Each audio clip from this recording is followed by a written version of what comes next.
Taarifa ambazo zimetufikia muda huu kuhusu Tundu Antipas Lissu ni taarifa ambazo sio nzuri sana. Taarifa ambazo kidogo zinasikitisha na zina masikitiko makubwa sana. Na hizi taarifa mimi sijazitoa kwingine, nimezitoa kwa dada wa kimataifa, dada wa umbea. Mimi naweza nikasema dada ambaye ana habari zote za dunia na sio mwingine, ni Mange Kimambi. Na taarifa ambazo aliweza kuzitoa Mange Kimambi kutokana na huzuni ilivyowajaa watu ambao wanamfuatilia Mange Kimambi, ilitakiwa aweze kuiondoa video hii ambayo alikuwa ameweka kuhusu taarifa ambazo zimetufikia kuhusu mwenyekiti huyu ambaye anakadiriwa kuwa na mashtaka ya kosa la uhaini nchini Tanzania, na si mwingine ni Tundu Antipas Lissu. Sasa kabla sijakuwekea video ambayo ameiachia Mange Kimambi, ningependa tu nikufanyie kidogo uchambuzi yakinifu ili uweze kuelewa wakati unaitazama video hiyo ambayo nimeweza kukuwekea hapa mbele.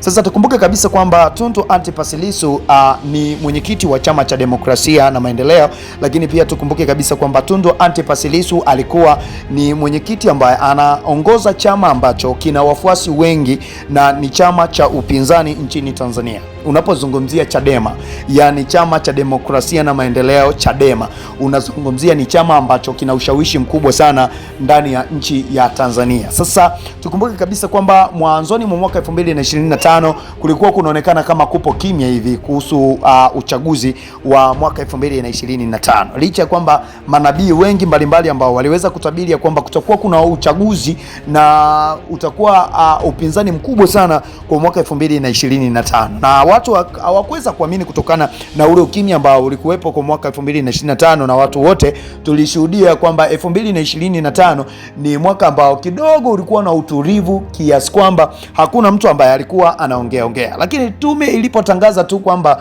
uchaguzi utakuwa ni tarehe 29 mwezi wa 10 mwaka 2025, hapa ndipo ambapo vyama mbalimbali vilianza sasa mchakato wa ndani ili kuhakikisha kwamba vinampata mtu ambaye anaweza akasimama ili kuweza kupeperusha bendera Tanzania nzima, ili kuweza kunadi sera na mipango ambayo chama kama chama kitafanya katika nchi ya Tanzania. Sasa tukumbuke kabisa kwamba kuna vyama vikongwe. Unapozungumzia vyama vikongwe, unakizungumzia Chama cha Mapinduzi ambacho sasa hivi kimekuja na sera mpya ambayo wananchi wengi wametokea kuikubali. Sera hiyo inaitwa kazi na utu tunasonga mbele, kazi na utu tunasonga mbele.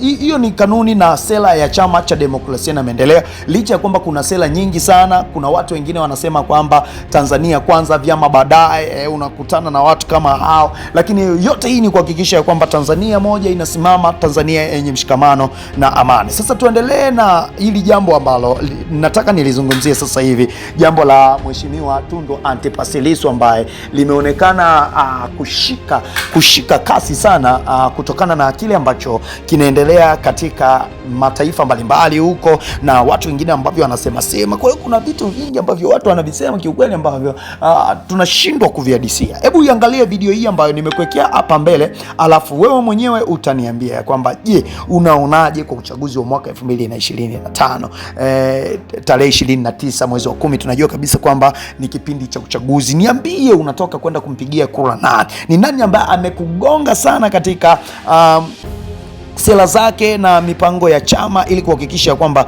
Tanzania inakuwa ni ya umoja, amani pamoja na utulivu. Tukumbuke kabisa kwamba Tanzania ni nchi ambayo inajivunia amani na utulivu. Kwa hiyo hakuna mtu ambaye anaweza akaibomoa amani hii na utulivu, na kama akitokea basi atasambaratishwa vibaya, kwa sababu tuna jeshi la JWTZ, lakini tuna polisi ambao wamesomea mambo ya kulinda raia pamoja na mali zao. Kwa hiyo ndugu yangu, nataka tu nikwambie kwamba usivunje amani. Amani ndio tunu ya taifa hili. Baba yetu Mwalimu Julius Kambarage Nyerere na viongozi mbalimbali waliotangulia, rais, wanahimiza kila siku amani pamoja na mshikamano. Hivyo tuendelee kuilinda, tuendelee kuitunza, kwa sababu ndio kitu kikubwa sana katika nchi hii ya Tanzania. Jina langu naitwa Dr. Nila, ni Koni Online TV. Kama ni mara yako ya kwanza, nikikusii tu bonyeza alama subscribe kisha utanioni notification, na kwa kufanya hivyo basi tutakuwa umejihakikishia kupata habari mbalimbali ambazo tutakuwa tunaendelea kuziachia kupitia Koni Online TV. Kumbuka kabisa kwamba Koni Online TV, watch your dreams. Asante kwa kunitazama. Kama ni mara yako ya kwanza, bonyeza alama subscribe kisha utani on notification ili uweze kuona hiyo video ambayo nimekuwekea hapo ya Mange Kimambi